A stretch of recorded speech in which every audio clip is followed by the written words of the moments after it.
Anugerah dari Tuhan Yesus Kristus, kasih setia Allah Bapa, itulah kiranya menyertai kamu sekalian. Amin. Firman Tuhan di pagi hari ini tertulis di Filipi pasal 3 ayat 21. Yang akan mengubah tubuh kita yang hina ini sehingga serupa dengan tubuhnya yang mulia, menurut kuasanya yang dapat menaklukkan segala sesuatu kepada dirinya. Demikian pembacaan firman Tuhan. Selamat pagi dan salam sejahtera untuk kita semua. Bapak Ibu saudara terkasih, kita pasti pernah mendengar atau melihat istilah narsis. Orang-orang yang narsis mencintai tubuhnya dan bahkan lebih. Kita bisa melihat gaya mereka berfoto, gaya mereka berpenampilan karena sangat mencintai penampilannya. Seorang tokoh filsuf pernah membahas hal ini. Kisah ini diambil dari kisah nyata dari seseorang pemuda yang sangat tampan yang bernama Narsisus. Suatu ketika dia tidak sengaja melihat bayangan wajahnya yang tampan itu di tepi danau. Dia melihat wajahnya itu dan dia sangat tertarik. Dia berusaha untuk menggapai wajahnya ini karena dorongan rasa cintanya ini, tetapi dia tidak sadar bahwa itu adalah danau dan dia terjatuh dan dia pun mati. Dari sinilah muncul istilah narsis. Rasa cinta terhadap diri itu boleh, tapi rasa cinta yang berlebihan itu adalah hal yang berbahaya. Bapak Ibu saudara terkasih, kita harus bersyukur dengan apa yang Tuhan berikan kepada kita. Mungkin secara fisik, wajah, penampilan tubuh kita, mungkin ada kekurangan, mungkin ada kelebihan, semua harus kita syukuri. Tetapi mungkin kita pernah melihat adanya beberapa orang yang merasa bahwa tubuhnya ini sangat indah dan dia sangat mencintai, bahkan berusaha untuk melakukan hal-hal yang membuat wajahnya ini semakin cantik atau semakin tampan. Bahkan mungkin bisa menghilangkan beberapa bagian dari tubuhnya supaya terlihat lebih indah.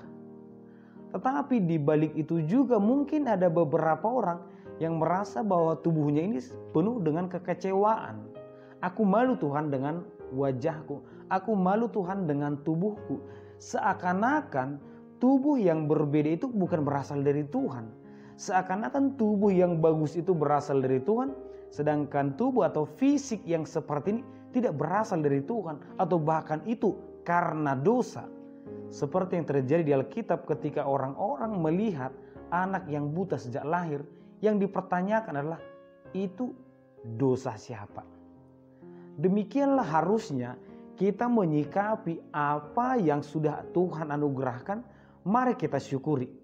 Apapun yang Tuhan berikan, mari mengucap syukur, karena sebenarnya itu tidaklah kekal.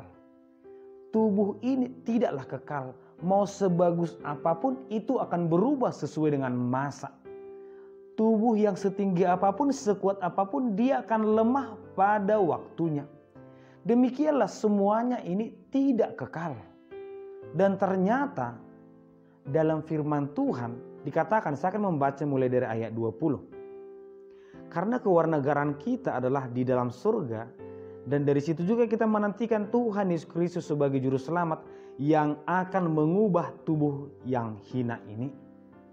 Kita adalah warga kerajaan Allah. Kita bukan manusia yang berpikiran sempit hanya sebatas dunia ini. Sukacita kita hanya sebatas yang dilihat oleh mata.